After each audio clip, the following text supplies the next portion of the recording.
Standing in the bustling town square, Toru Iban is suddenly frozen in place by an overwhelming barrage of system notifications that appear out of thin air. "This can't be," he mutters, his eyes wide with shock as he reads the windows informing him that his skill and magic savings have reached their maximum capacity, shattering his level cap. The notifications continue to pour in. His skill effects have increased tenfold. He has learned a new ability called Magic Lending, and an experience multiplier has been added to his arsenal. Beside him, Cade watches with deep concern as Toru is visibly shaken by the sheer magnitude of this unexpected power surge.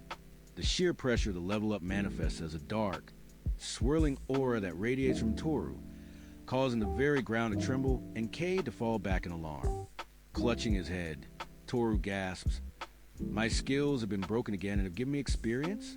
How much power have I gained now?" As the energy dissipates, he sits heavily on a bench, breathing hard to regain his composure. Seeing Cade's worried face, he offers a strained apology, explaining that his skills simply grant him a massive influx of power. Cade, relieved that he is safe, looks at him with newfound admiration, whispering to herself that her master truly is a great man. Toru decides to check his status screen, and is nearly floored by what he sees. "Am I great?" he asks jokingly, and when Cade enthusiastically agrees, he shows her the screen. He has reached level 300, and several of his combat skills have jumped to level 50. "What the hell is this?" he exclaims, sweating. The skill level has gone way up. Normally it would be around level 10. He realizes he is far beyond the normal human limits, yet he notes with some anxiety that two of his saving skills are still in a state of repair, leaving him to wonder what will happen when those final reserves are finally unleashed. Hoping to distract himself from the terrifying growth of his own power, Toru turns to Cade and asks if there is anything she wants. After a long, blushing silence and some gentle encouragement, she finally shyly admits her request, "I want some soap." Surprised by such a modest and practical wish, Toru agrees to take her to a bathhouse immediately. However, the mood shifts when they reach their room at the inn. As Toru begins to undress, Cade turns red as a beet. Are you sure we're going in together?" she stammers. Toru, completely missing the romantic tension, bluntly replies that he isn't particularly interested in a girl's body, leaving Cade screaming in embarrassment. Once they are inside the bathing area, Toru tries to be helpful, pointing to a stool and telling Cade to sit so he can wash her hair. She protests, feeling it's inappropriate for a servant to receive such treatment from her master, but Toru shuts her down with a firm, "Just sit down." "That's an order."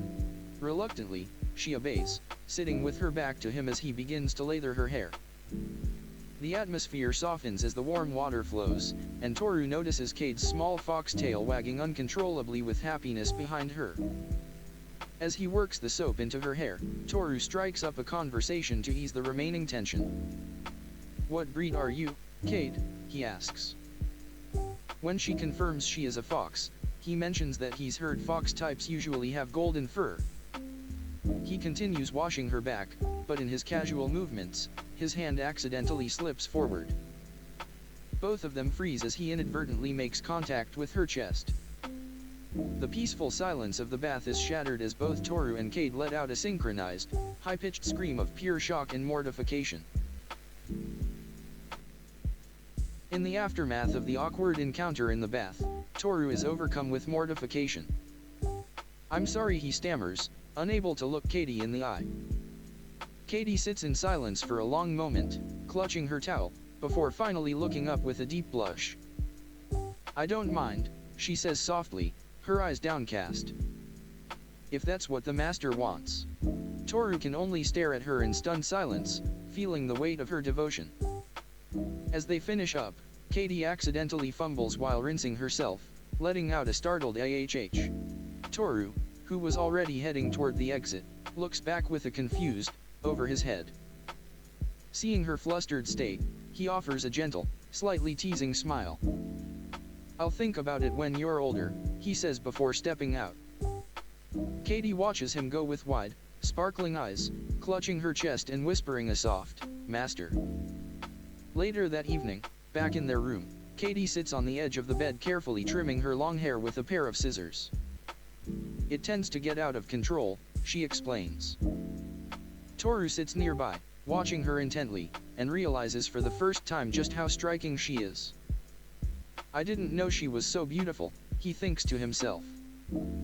He reaches out to help, noticing a stray lock near the top of her head. There's a little left to cut, though, he says, reaching for the hair. As his hand brushes her head, she winces slightly.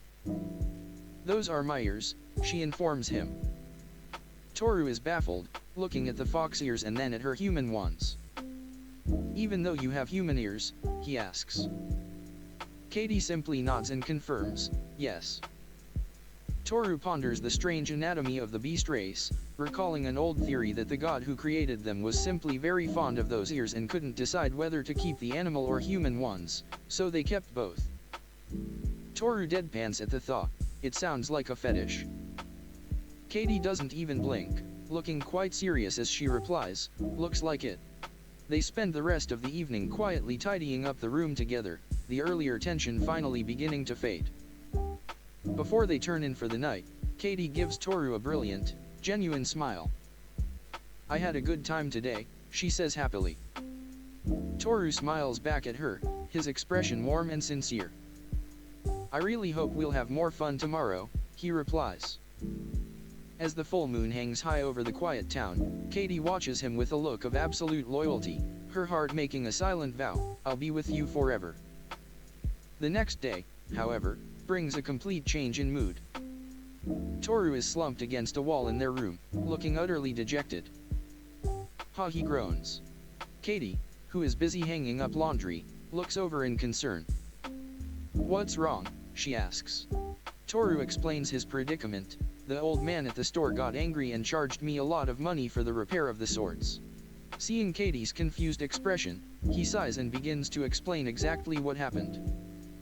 In a flashback, Toru recalls the previous day when his strength finally became too much for his equipment. Yesterday I was cleaning it, and all of a sudden, it broke, he says, remembering the moment his blade snapped like a twig. He had gone to a local blacksmith to find a replacement, and the smith had handed him a massive, blunt slab of metal. This is the sturdiest one I have in the store, the man had promised.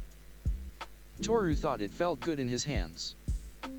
But when he took a simple practice swing in the middle of town to test the weight, the sheer force of his level 300 strength caused a massive shockwave that nearly leveled the street and shattered the blacksmith's shop. Standing amidst the ruins of the shop, Toru could only utter a faint, shell-shocked "huh." Back in the present, he finishes his story with a heavy sigh. And, well, here we are.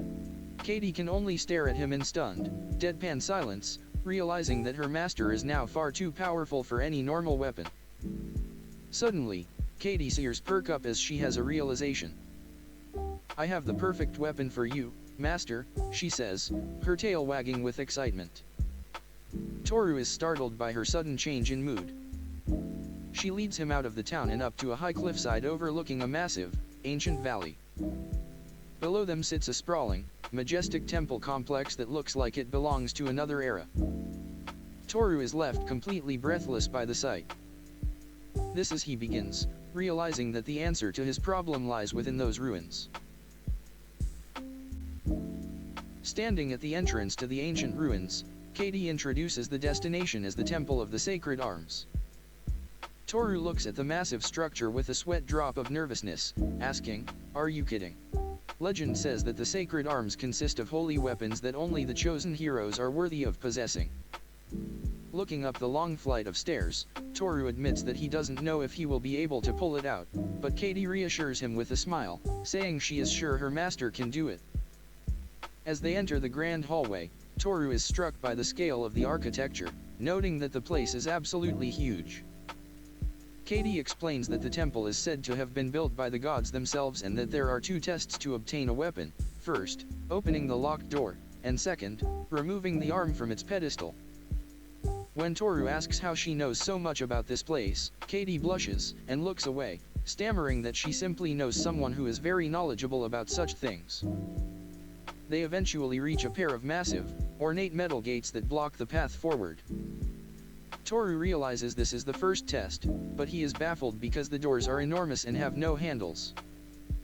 Katie suggests that he try touching them, and as soon as Toru places his palm against the cold metal, he lets out a surprised sound as the gates react to his presence. The intricate patterns on the door begin to glow with a brilliant, blinding light. With a heavy thrum, the gates swing wide, prompting Toru to shout, "It's open." Katie cheers for him, congratulating him on completing the first trial. They step through into a magnificent sanctuary illuminated by fire pedestals, with a large stained glass window at the far end casting colorful light over a single sword resting upon a stone altar. Toru approaches the pedestal, mesmerized by the sight of the sacred arm. He notices it is a one-handed sword and expresses a hope that he can adapt his fighting style to it.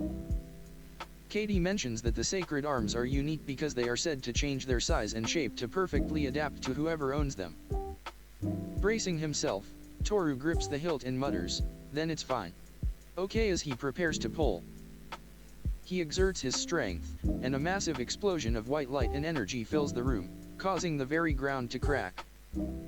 Katie watches in awe as the divine energy swirls around her master, and with one final surge, the sword is yanked free from the pedestal. The blade transforms in his hands, lengthening and glowing with power. Toru holds the weapon aloft, looking stunned by the weight and feel of it. Katie calls out to him, and he looks back with a dazed expression, still processing the fact that he has successfully claimed a legendary weapon.